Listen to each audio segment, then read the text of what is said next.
Our next case comes from the Supreme Court of Minnesota in 1957 and deals with the role of advertising in forming a contract. On Friday, April 6, 1956, the Great Minneapolis Surplus Store published an advertisement in the newspaper very much like the one you see here. It advertised, Saturday, 9 a.m. sharp, 3 brand new fur coats worth to $1,000, first come, first served, $1 each. The very next day, Ayres Lefkowitz went to the store, was the first to present himself at the appropriate counter, asked for the coat, and indicated his readiness to pay the sales price of $1. But the store refused to sell it to him, telling him that they had a house rule that the advertised offer applied only to women. The following week, on Friday the 13th, the Great Minneapolis Surplus Store again placed an ad in the newspaper, this time advertising scarves and stoles. In particular, it advertised one black Lapin stole, beautiful, worth $139.50, $1, first come, first served. Mr. Lefkowitz again went to the store, again was the first to ask for the stole, but they once again told him that they would not sell it to him and that he already knew the house rule. Lefkowitz then proceeded to sue the store for the value of the furs they refused to sell him. The court, in this case, faced the question of whether there was a contract at all. Lefkowitz argued that the advertisements constituted offers, which he had then accepted by showing up at the Great Minneapolis Surplus Store at the appointed time and ready to pay $1. The store, on the other hand, argued that the ads were just invitations for an offer and not offers themselves. The store's argument is equivalent to saying that the ads were soliciting offers from prospective customers. Justice Murphy had to decide whether the advertisements in this case were offers that become binding contracts when Lefkowitz accepted them. There are 3 different ways we can view advertisements. First, they could be, as Lefkowitz argues, simply offers.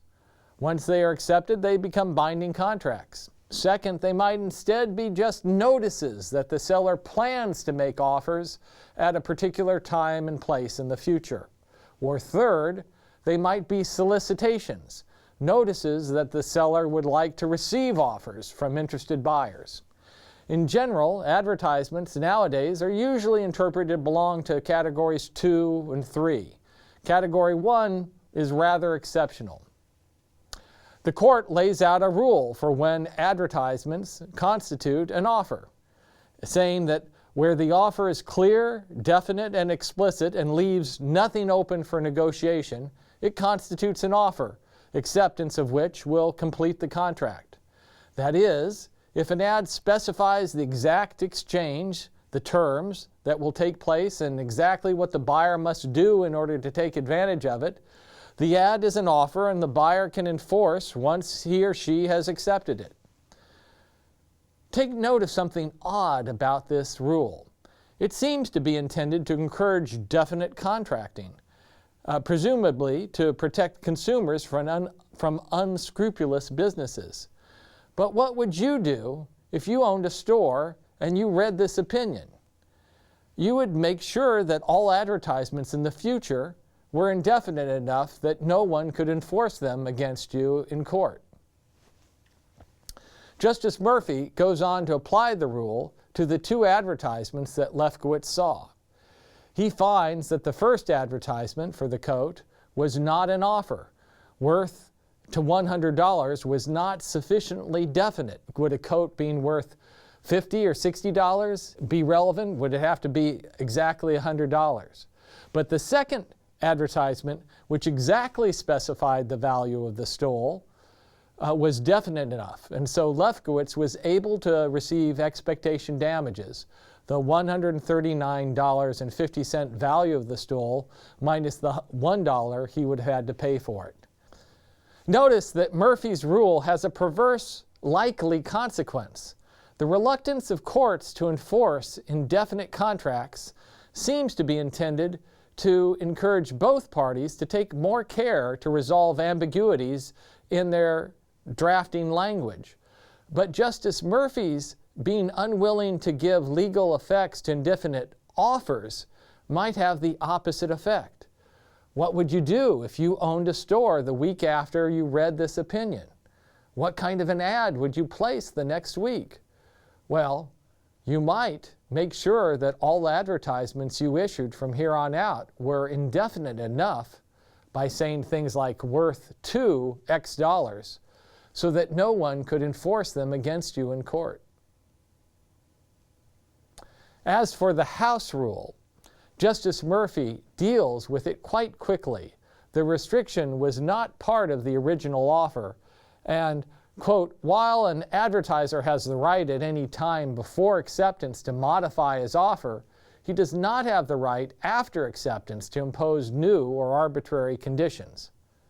Since the restriction to women wasn't part of the original newspaper ad, the store couldn't add it as an extra condition after Lefkowitz had successfully accepted the offer. Notice again how crucial timing is in this case.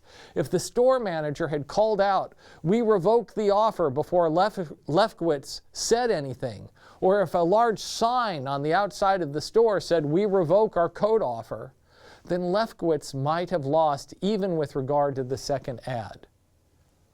The court doesn't seem to care that Lefkowitz already knew about the house rule when he came to the store the second time. So with regard to the house rule, there is a stronger case for not allowing Lefkowitz to accept the second offer. Perhaps the court thought the store was engaging in deceptive bait-and-switch marketing tactics and wanted to find a way to penalize the store. Believe it or not, gender discrimination in contracting is actually legal in every state except California. Unlike race discrimination in contracting, which is prohibited under federal law prohibits gender discrimination in contracting only in a handful of specific markets, such as employment and housing. California's Unruh Civil Rights Act does ban gender discrimination in contracting, along with discrimination on the basis of a wide range of other characteristics. Several states have now also prohibited sex discrimination with regard to public accommodations, which increasingly encompasses a wide range of retail sales. Which of the following ads would Justice Murphy be most likely to consider an offer? Option D is the one that is most likely to be an offer, because it specifies the exact value of the products on offer, as well as how a buyer can accept, by being among the first customers to arrive on the specified day. From this case, we have seen that advertisements are typically treated as solicitations for customers to make offers, rather than as offers themselves. But some courts do treat advertisements as offers when they are clear, definite, and explicit and leave nothing open for negotiation. In the court's view, the Great Minneapolis Surplus Store's second advertisement met these requirements.